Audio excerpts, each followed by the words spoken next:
Welcome to my channel set tax சேனலுக்கு உங்களை அன்புடன் வரவேற்கிறேன். இன்னைய வீடியோ ரொம்பவே எனக்கு இன்ட்ரெஸ்டிங்கான வீடியோ, உங்களுக்கும் பிரயோஜனமாக இருக்கும்னு நம்புகிறேன். ஒரு 2 நாளைக்கு ஃப்ரெண்ட்ஸ் இந்த வெயிலேருந்து தப்பிக்கிறதுக்கு ஒரு சின்னதாக ஒரு வெக்கேஷன் ட்ரிப் போயிட்டு வந்தோம். வாகமன் தான். நாங்கள் ஒரு 23 வந்து பார்த்திங்கன்னா குமிளி போகிறப்ப லைட்டாக வாகமன் போயிட்டு வந்தோம். பட் ஆனால் சரியாக பார்க்க முடியல. குமிளி தான் ரொம்ப நேரம் ஸ்டே பண்ணோம். அதனால வாகமன் மறுபடியும் போகணுன்னு ரொம்ப ஆசை. சரி, இந்த வருஷம் போயிட்டு வந்துடலாம் அப்படின்னு சொல்லிட்டு ஒரு 2 days ஒன்லி ஃபார் வாகமனுக்கு மட்டும் பிளான் பண்ணியிருந்தோம். வெறும் 5000 ரூபா பட்ஜெட்டில் நாங்கள் 4 பேர் 2 days வெக்கேஷன் ட்ரிப்பாக போனோம். நான் 2 வீடியோவாக போடுறேன் ஃப்ரெண்ட்ஸ். இது வந்து பார்த்திங்கன்னா வாகமனில் நாங்கள் போனது எல்லாமே விலாகாக இருக்கும்.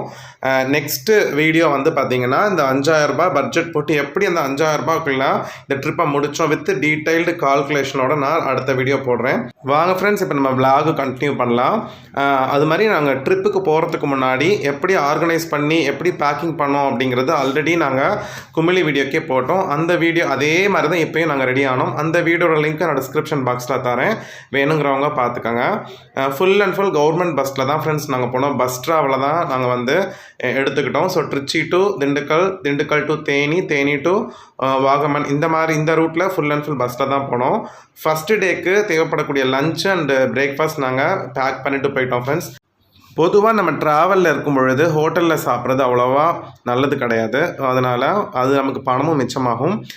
பிரேக்ஃபாஸ்ட்டுக்கு நாங்கள் வீட்டிலையே வந்து பார்த்திங்கன்னா இட்லி பொடி தடவி அப்படியே பேக் பண்ணி எடுத்துகிட்டு போயிட்டோம். பாக்ஸில் தான், சில்வர் பாக்ஸில் தான் எடுத்துகிட்டு போனோம். மதியம் லஞ்சும் பேக் பண்ணி எடுத்துகிட்டு போயிட்டோம். ஸோ தேனியில் போய் உட்காந்து சாப்பிட்டுட்டு அதுக்கப்புறம் ட்ராவலை கண்டினியூ பண்ணோம். இது வீட்டில் எடுத்த பிக்சர் தான் ஃப்ரெண்ட்ஸ். மார்னிங் தான் எடுத்து செஞ்சோம். மதியத்துக்குரிய ரைஸுமே மார்னிங் செஞ்சுட்டு கொஞ்சம் சீக்கிரமே ஒரு 3 மணி போல் எழுந்திரிச்சு செஞ்சுட்டு அதுக்கப்புறம் நாங்கள் ஒரு 4:30க்கெலாம் திருச்சியை விட்டு கிளம்பிட்டோம். ஸோ அன்றைக்கி காலையில் ப்ரிப்பேர் பண்ணாதான். முந்தா நாள் செஞ்சாலுமே அது கெட்டு போகாது. இருந்தாலும் சேஃப்டிக்காக அன்றைக்கி தான் செஞ்சோம். தேனியில் பிரேக்ஃபாஸ்ட் சாப்பிட்டுட்டு ஜஸ்ட்டு தண்ணி மட்டும் எடுத்துக்கிட்டோம். காஃபி குடிக்கலைன்னா அந்த ஹேர்பின் பெண்ட் வருங்கிறதுனால மேபி வாமிட் அவாய்ட் பண்ணுறதுக்கு கொஞ்சம் தண்ணி மட்டும் எடுத்துகிட்டு கொஞ்சம் அங்கே ரிலாக்ஸ் பண்ணிவிட்டு இப்போ தேனியிலேருந்து வந்து பார்த்திங்கன்னா குமிளி ஏறுது. ஸோ குமிளி போயிட்டு குமிளியிலேருந்து பார்த்திங்கன்னா வாகமனுக்கு ஒரு பஸ் இருக்குது அப்படின்னு சொன்னாங்க, கேரளா குமிளிலேருந்து. ஸோ அதை பிடிச்சி போயிடலாம் அப்படின்னு சொல்லிட்டு தான் நாங்கள் பிளான் பண்ணி போயிருந்தோம் அந்த டைமுக்கு. குமிளியிலேருந்து பார்த்திங்கன்னா வாகமனுக்கு காலையில் 6 மணி, அதுக்கப்புறம் 11 மணி, இந்த மாதிரி சில டைமிங்கில் பஸ்ஸஸ் அவைலபிளாக இருக்குது. அதை முன்னாடி நீங்கள் கேட்டு வச்சுக்கோங்க. இப்போ குமிளியிலேருந்து கிட்டத்தட்ட நெருங்கிட்டோம். இப்போ வந்து பார்த்திங்கன்னா குமிளி பஸ் ஸ்டாண்டுக்கு வந்துட்டோம். அங்கே வந்து பார்த்திங்கன்னா ஜீப்பும் அவைலபிளாக இருக்குது, பஸ்ஸஸும் அவைலபிளாக இருக்குது. நம்ம ஜீப் வேணும் அப்படின்னா அவங்க வாகமன் கூட்டிகிட்டு போகிறதுக்கு வந்து பார்த்திங்கன்னா நம்மளோட ஹோட்டல்லே இறக்கி விட்ருவாங்க. 300 வரைக்கும் பே பண்ணுறாங்க. பஸ்னால் கொஞ்சம் சீப்பாக வருது. ஸோ நாங்கள் இப்போ வாகமனுக்கு நாங்கள் வந்துட்டோம். அப்படியே வந்து பஸ் ஏறிட்டு தான் இருக்குது. நாங்கள் பஸ்ஸில் தான் வந்தோம், ஜீப்பில் வரல. ஜீப்பில் வந்து கிட்டத்தட்ட 400 rupees கேட்டாங்க. சரி, ஓகே, நம்ம தேவைன்னா பஸ் வரனா பார்த்துக்கலான்னு கரெக்டாக பஸ் அவைலபிளாக இருந்ததுனால அப்படியே வந்து பஸ்ஸுக்குள்ள வர ஆரம்பிச்சிட்டோம். ஸோ இப்போ குமிளியிலிருந்து வாகமனுக்கு வந்து பஸ்ஸு வந்து வருது. சில சமயம் பஸ் இல்லாத சமயம் வந்து பார்த்திங்கன்னா எலப்பாரின்னு ஒரு ஏரியா இருக்குது. அந்த இடத்துக்கு வந்து பஸ் பிடிச்சி வந்துட்டு அது எலப்பாரிலேருந்து வாகமனுக்கு வந்து பார்த்திங்கன்னா 100 ரூபாய் கொடுத்தா ஜீப்பில் கொண்டாந்து விட்டுடுறாங்க. அந்த மாதிரியும் இருக்குது. ஸோ ஏதாவது ஒரு மெத்தடில் நம்ம ஃபாலோ பண்ணிக்கலாம். ஸோ நாங்கள் வாகமன் வந்து ஹோட்டலுக்கு வந்தாச்சு ஃப்ரெண்ட்ஸ். ஹோட்டல் ரூம்ஸ் வந்து ரொம்பவே நல்லா இருக்குது. பட் ஆனால் அந்த ஹோட்டலோட டீட்டெயில் நான் வந்து வீடியோவில் சொல்லலை. காரணம் வந்து பார்த்திங்கன்னா ரொம்ப அவுட்டரில் இருக்குது. பக்கத்தில் வந்து பார்த்திங்கன்னா சுத்தமாக கடை இல்லை. ஆனால் நிறைய அங்கே ஒரு ஹோட்டல், இங்கே ஒரு ஹோட்டல், இந்த மாதிரி அந்த தங்குற இடம் ரெசார்ட் மாதிரி இருக்குது. ஆனால் வந்து பார்த்திங்கன்னா பக்கத்தில் கடை இல்லை. எதுவும் தேவைன்னா இந்த ஹோட்டல்லே செஞ்சு தராங்க. பட் ஒரு வயசானவங்களுக்குலாம் கஷ்டம். ஏன்னா ரோடுலேருந்து இந்த ஹோட்டலுக்கு வர்றது வந்து பார்த்திங்கன்னா ரொம்ப ஒரு ஸ்லோப் மாதிரி இருக்குது. அதுவே ட்ரெக்கிங் மாதிரி வந்து இந்த ஹோட்டலுக்கு வர மாதிரி இருக்குது. இப்போ அங்கே இருக்க சுற்றி ஏரியாவே அப்படி தான் இருக்குது. எனிவேஸ் நான் எனக்கு பட்ஜெட்டில் வரணும் அப்படிங்கிறதுனால தான் இந்த ஹோட்டலை நான் புக் பண்ணேன். இது எவ்வளோ ரேட்டு ப்ளஸ் அண்ட் மைனஸ் நான் நெக்ஸ்ட்டு வீடியோவில் நான் கண்டிப்பாக சொல்கிறேன் ஃப்ரெண்ட்ஸ். வந்து குளிச்சுட்டு ரெஃப்ரெஷ் ஆயாச்சு. குளித்ததுக்கப்புறமே நல்லா பசி. இதுக்கும் நாங்கள் பேக் பண்ணிட்டு வந்த லஞ்சை எடுத்தோம். இது வந்து பார்த்திங்கன்னா ஒரு பிளைன் ரைஸ் தான். தக்காளி சாதனும் சொல்ல முடியாது, குஸ்காவும் சொல்ல முடியாது. கொஞ்சம் தக்காளி சாதனே வச்சுக்கோங்களேன். ரைஸ் மட்டும் தான் செஞ்சு எடுத்துகிட்டு வந்தோம். சிப்ஸ் வாங்க மறந்தாச்சு. ஸோ இங்கே பக்கத்தில் ஆட்டோவில் வரும்பொழுதே, நாங்கள் பஸ் ஸ்டாண்ட்லேருந்து ஆட்டோவில் வரும்பொழுதே ஒரு கடையில் வடை மட்டும் வாங்கிட்டு வந்து அதை சாப்பிட்டுட்டு கொஞ்சம் நேரம் ரெஸ்ட் எடுத்துகிட்டு அப்புறமா போகலாம் அப்படின்னு நினச்சோம். ஜன்னல்லேருந்து பார்க்குறப்ப பார்த்திங்கன்னா ஒரு டீ தோட்டம் இருந்துச்சு. ஆக்சுவலாக நாங்கள் வரப்போ மணி 12 ஆகிடுச்சு. அதுக்கப்புறம் நாங்கள் ரெஃப்ரெஷ் ஆகி சாப்பிட்டுட்டு ஒரு மணி கிட்டத்தட்ட ஒரு 2:30 ஆச்சு. சரி கிளம்பலாம் நாங்கள் எங்களுக்கு கொஞ்சம் டயர்டாக தான் இருந்துச்சு. சரி ஃபஸ்ட்டு இந்த டீ தோட்டத்தை போய் பார்ப்போம், பெர்மிஷன் தராங்களான்னு பார்த்துட்டு இந்த ரெசார்ட் பக்கத்தில் தான் இருந்துச்சு. ஸோ கொஞ்சம் நேரம் அவங்கள்ட்ட பெர்மிஷன் கேட்டு இந்த டீ தோட்டத்தில் அப்படியே கொஞ்சம் நேரம் உலாத்திட்டு இருந்தோம். செம்ம ரெஃப்ரெஷிங்காக இருந்துச்சு ஃப்ரெண்ட்ஸ்.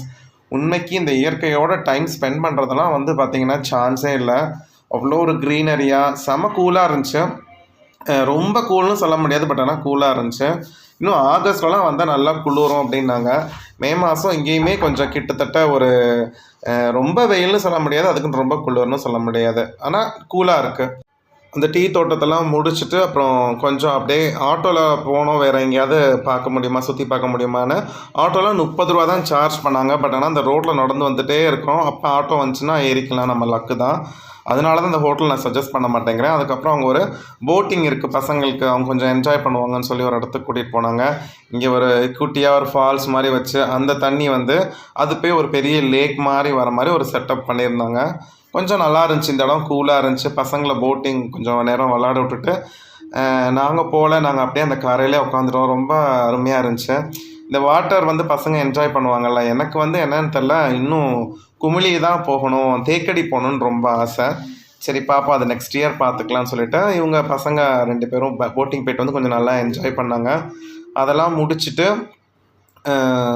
அதுக்கப்புறம் என்ன சொல்லுவாங்க, ஆட்டோமேட்டிக்காக டேஞ்சர் ஜோனுக்கு நம்ம இப்போ எப்படினாலும் நம்ம என்ன செஞ்சிடறோம், போயிடுறோம். கண்டிப்பாக அந்த டேஞ்சர் ஜோன் என்னங்கிறது தெரியும். பசங்களுக்கான டாய்ஸ் ஏரியா தான்.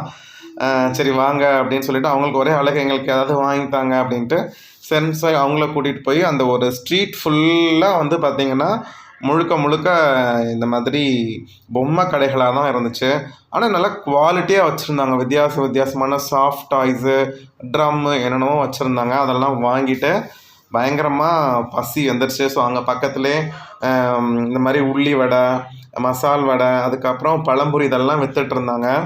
ஒரு அக்கா சரி அங்கே போய் சாப்பிடுவோம். இதுக்கே கிட்டத்தட்ட நம்ம எங்களுக்கு மணி 5:30 கிட்ட ஆகிடுச்சு. கொஞ்சம் இருட்ட ஆரம்பிச்சிருச்சு, நல்லா குளிர ஆரம்பிச்சிருச்சு. சரி உள்ளி வடை டேஸ்ட் பார்க்கணுன்னு சொல்லிட்டு நான் உள்ளி வடையும் பழம்புரியும் வாங்கினேன். ஒய்ஃப் வந்து இது கேட்டாங்க, பருப்பு வடை. ஸோ அதனால் ஒரு பிளேட் வாங்கிட்டு இதை அப்படியே 4 பேரும் நல்லா உட்காந்து ஸ்நாக்ஸ் என்ஜாய் பண்ணோம். செம்ம டேஸ்ட்டாக இருந்துச்சு. அந்த உள்ளி வடை தான் சான்ஸ்லெஸ். பழம்புரி வந்து கொஞ்சம் இனிப்பாக இருந்ததுனால பசங்க என்ஜாய் பண்ணாங்க. எனக்கு என்னோடய ஃபேவரட் உள்ளி வடை தான். அப்புறம் அங்கேயே டீ எல்லாம் குடிச்சிட்டு அதுக்கப்புறம் நாங்கள் கிளம்பலாம் அப்படின்னு பிளான் பண்ணோம். அங்கே ஃபோட்டோ எடுத்தோம். அங்கே பக்கத்துலேயே இன்னொரு பாட்டிமா இருந்தாங்க. அவங்க இந்த மாதிரி தைலம், டீ இந்த மாதிரி நிறைய விஷயம் வச்சுருந்தாங்க. என் கடையும் ஃபோட்டோ எடுங்கன்னாங்க. ஸோ நாங்கள் வந்து தைலம் மட்டும் கொஞ்சம் வாங்கினோம். டீ தூள் வாங்கலை. சாக்லேட்ஸ் நிறையா வச்சுருந்தாங்க. ஆனால் நாங்கள் தைலம் மட்டும் எடுத்துகிட்டு அப்படியே கொஞ்சம் ரூமுக்கு வந்துட்டோம். ஏன் அப்படின்னா இந்த நாங்கள் இருக்கிற ஏரியாவுக்கு வர்றது வந்து பார்த்திங்கன்னா ஆட்டோவே கிடைக்க மாட்டேங்குது. சீக்கிரம் இருட்டாயிருது. திரும்பி ஸ்லோப்பில் ஏறப்போ சேஃப்டியாக இருக்காதுன்னு சொல்லிவிட்டு நாங்கள் கொஞ்சம் சீக்கிரமே வந்துட்டோம். வந்துட்டு இவங்க மறுபடி வழக்கம் போல் புரோட்டா வாங்க அப்படின்னு சொன்னாங்க. அதுக்கப்புறம் கீழே நாங்கள் தங்கி இந்த ரூம்லேயே போய் எங்களுக்கு ஒரு 8 பீஸ் புரோட்டா மட்டும் வாங்கிட்டு வந்தாங்க. ஆளுக்கு 2 வச்சு சாப்பிட்டுட்டு படுத்தாச்சு ஃப்ரெண்ட்ஸ். தட்டுமே நான் எடுத்துகிட்டு போயிருந்தேன். என்னோடய தட்டில் சாப்பிட்டா தான் எனக்கு சாப்பிட்ட மாதிரி இருக்கும். ஏன்னா அந்த பாக்ஸு தட்டெலாம் எடுத்துகிட்டு போயிருந்தோம். ரொம்ப ஹாப்பியாக இருந்துச்சு ஃபஸ்ட் டே. அதுக்கப்புறம் அடுத்த நாள் தூங்கி நல்ல லேட்டாக ஆகிடுச்சு எந்திரிக்கப்போ. மணி பாருங்கள், ஒரு எந்திரிக்கிறப்ப 6:30-7 மணி ஆகிடுச்சு. நான் எப்போதுமே 5 மணிக்கு எந்திரிக்கணும்னு நினச்சேன். பட் ஆனால் சரி தூக்கம். அதுக்கப்புறம் கொஞ்சம் விடிஞ்சால் தான் இங்கேயும் இறங்க முடியுது. பாருங்கள் எப்படி இருக்குது பாருங்கள். ஹோட்டல்லேருந்து அந்த மெயின் ரோட்டுக்கு போகிற வழி எப்படி, நீங்களே பாருங்கள் எப்படி இருக்குதுன்னு பாருங்கள். இந்த மாதிரி தான் ஸ்லோப்பாக இறங்கி இந்த ரோடுக்கு போகிற மாதிரி இருக்குது. ஸோ நான் ஜஸ்ட் ஒரு இவங்களாம் தூங்கிட்டு இருந்தாங்க, நான் ஒரு வாக்கிங் மாதிரி போயிட்டு வரேன்னு சொல்லிட்டு எப்போதுமே நான் எங்கே போனாலும் இந்த காலையில் அந்த இயற்கையோடு கொஞ்சம் நேரம் டைம் ஸ்பெண்ட் பண்ணணும். இப்படி தான் இறங்குற மாதிரி இருக்குது. இது இன்னும் போகுது. அது வந்து ரோடே இன்னும் தெரியல பாருங்கள். ஸோ அதனால தான் வந்து எங்களுக்கு ஓகே. பட் கொஞ்சம் வயசானவங்க வராங்க அப்படின்னா கொஞ்சம் கஷ்டம்தான். ஸோ காலைல கொஞ்சம் நேரம் இது பண்ணிவிட்டு அப்புறம் திரும்பி ரெஃப்ரெஷ் ஆகிட்டு மார்னிங் பார்த்தா கொஞ்சம் மிஸ்ட்டு வர ஆரம்பிச்சிச்சு. இதெல்லாம் கொஞ்சம் நல்லாவே வெயில் வர ஆரம்பிச்சிருச்சு 7 மணிக்கு. இந்த மிஸ்ட்டை கொஞ்சம் நேரம் பார்த்துட்டு எல்லாருமே 4 பேரும் வேகமாக குளிச்சுட்டு, ஏன்னா இன்றைக்கி ஃபுல்லாக ஹோட்டலில் தான் சாப்பிட்டாகணும், வேறு வழி இல்லை. அதனால் கொஞ்சம் சீக்கிரமே கிளம்பிட்டோம். நாங்கள் டே 1 11 மணிக்கு ஹோட்டலை வந்து செக்இன் பண்ணோம். இப்போ நாங்கள் காலையில் ஒரு 8 மணி இருக்கும் செக் அவுட் பண்ணுறப்ப. 12 மணி வரைக்கும் நமக்கு டைம் 11 மணி வரைக்கும் டைம் இருக்குது. இருந்தாலும் சரி நாங்கள் திரும்பி வர முடியாது இல்லையா, அப்படியே செக் அவுட் பண்ணிவிட்டு ஜஸ்ட் அந்த second day full and full சுற்றி பார்த்துட்டு அப்படியே நாங்கள் இறங்கி தமிழ்நாட்டுக்கு வந்துடலான்னு பிளான் பண்ணிட்டோம். கரெக்டாக ரோட்டில் நடந்து வந்துட்டுருக்கிறப்ப ஒரு ஆட்டோனே வந்தார். அவர் வந்து மார்னிங் பிரேக்ஃபாஸ்ட் இந்த அனோக்கி ரெஸ்டாரண்ட் வாங்க நல்லாயிருக்கும் அப்படின்னாரு. சரின்னு சொல்லிவிட்டு இங்கே வந்துட்டு அவரை வெயிட் பண்ண சொல்லிட்டோம். இங்கே வந்து பார்த்தோம்னா கிட்டத்தட்ட நல்ல கூட்டம் இருந்துச்சு. நிறையா பேர் வந்திருந்தாங்க. இந்த குதிரை வண்டி, கார், இந்த மாதிரி வித்தியாசமாக வந்து செட்டப் பண்ணியிருந்தாங்க. இது வந்து பில் செக்ஷன் எப்படி இருக்குதுன்னு பாருங்கள். டேபிளுக்கு பதிலாக கார் மாதிரி இருக்குது. நாங்கள் இங்கே வந்துவிட்டோம். டேபிள்லாம் இருந்துச்சு எங்களுக்கு. ஆனால் வர ரொம்ப லேட் ஆகிடுச்சு. நாங்கள் பூரி தான் ஆர்டர் பண்ணோம். இட்லி தீர்ந்துருச்சுன்னாங்க. சரி பூரி ஆர்டர் பண்ணோம்.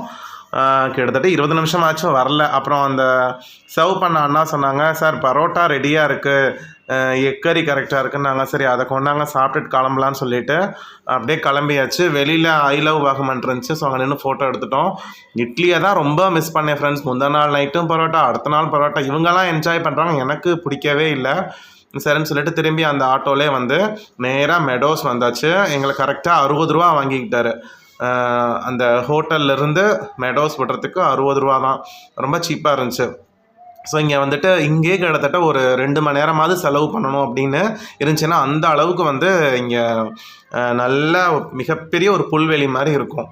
இதுக்கு வந்து பார்த்திங்கன்னா என்ட்ரி டிக்கெட் இருந்துச்சு. நாங்கள் பார்க்குறப்ப கேமரா யூஸ் பண்ணால் அதுக்கெல்லாம் அமௌண்ட் வாங்கினாங்க.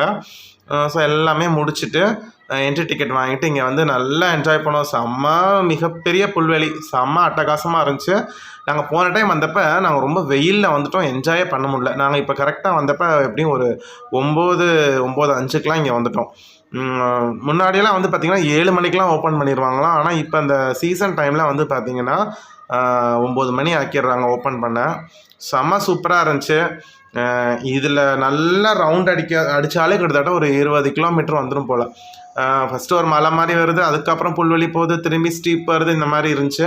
இங்கே நிறையா வந்து பார்த்திங்கன்னா அந்த கயிறுலேயே சைக்கிள் ஓட்டுவாங்கள்ல அந்த மாதிரி, பேராகிளைடிங்கு, அந்த மாதிரி நிறைய கேம்ஸ் இருந்துச்சு. இங்கேயுமே குட்டி பசங்களுக்குலாம் போட்டிங் இருந்துச்சு. பட் இவங்க இப்போ ஃபுல் அண்ட் ஃபுல் எங்களை ஓட விட்டு விளாட விடுங்கன்னாங்க. ஸோ இவங்களை நல்லா விளாட விட்டுட்டு நாங்கள் பேசாமல் ஒரு இடத்துல உட்காந்துட்டோம். அங்கே லோக்கல் பீப்புளெலாம் அழகாக இங்கே மாடெல்லாம் வந்து மேய்ச்சிட்டு இருந்தாங்க. பார்க்கவே சூப்பராக இருந்துச்சு. ஃபுல் அண்ட் ஃபுல் வந்து இங்கே என்ஜாய் பண்ணிவிட்டு ஒரு 9 ஹாலுக்கு நாங்கள் என்ட்ரி ஆகிடுப்போம். அதுக்கப்புறம் நாங்கள் இங்கேருந்து போகிறப்ப லஞ்சுக்கு தான் வெளியில் போகணுன்னு சொல்லிவிட்டு இங்கே பார்த்திங்கன்னா அந்த புல்வெளியிலேருந்து இறங்குனா ஒரு காடு மாதிரி போகுது.